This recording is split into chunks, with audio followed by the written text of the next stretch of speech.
बारिश की वो रात गांव के लिए आम नहीं थी। आसमान पर बादल इस तरह गरज रहे थे जैसे बरसों का गुस्सा एक साथ उतार रहे हों।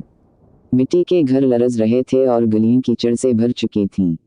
उसी गांव के एक कच्चे से घर में अली अपनी मां के साथ बैठा था।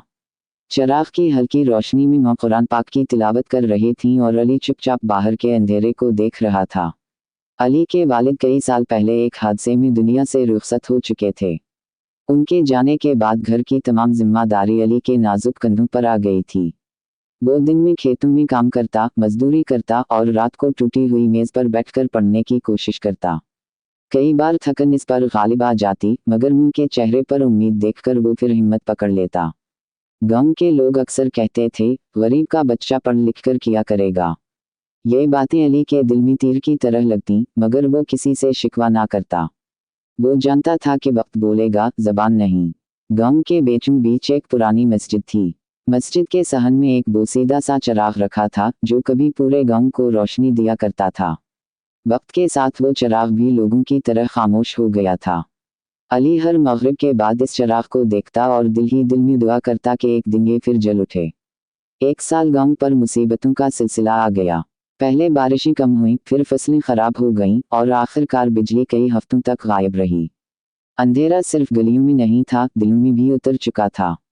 चोरियां बढ़ने लगीं, लोग एक दूसरे पर शक करने लगे। एक रात अली ने फैसला किया। इसने घर में बचा हुआ थोड़ा सा तेल लिया और मस्जिद के सहन में जाकर चिराग जलाया। शुला कमजोर था, जैसे हुआ कि एक झोंके से बुझ जाएगा। चंद लोग हंस पड़े, ये लड़का समझता है कि एक चिराग सब कुछ बदल देगा। अली ने कोई जवाब ना दिया। अगले दिन उसने मजदूरी के पैसों में से थोड़ा सा तेल खरीदा। फिर अगले दिन भी चिराग की रोशनी आहिस्ता आहिस्ता तेज होने लगी। लोग मगरिब के बाद मस्जिद आने लगे। बच्चे वहां बैठकर सबक दोहराने लगे। औरतें एक दूसरे से बातें करने लगीं। खौफ कम होने लगा। एक रात गांव के बुजुर्ग हाजी साहब ने अली को बुलाया। उनकी आंखों में नमी थी।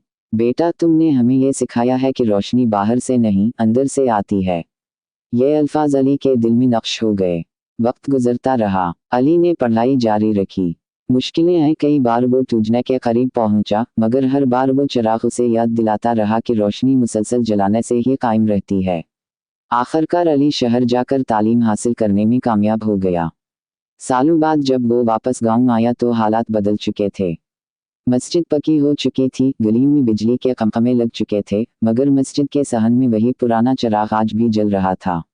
अली ने मुस्कुरा कर कहा, यह चिराग सिर्फ तेल से नहीं जलता, ये यकीन से जलता है। और गांव के लोगों ने सीख लिया कि जो अंधेरों से ना डरे, वही रोशनी बन जाता है।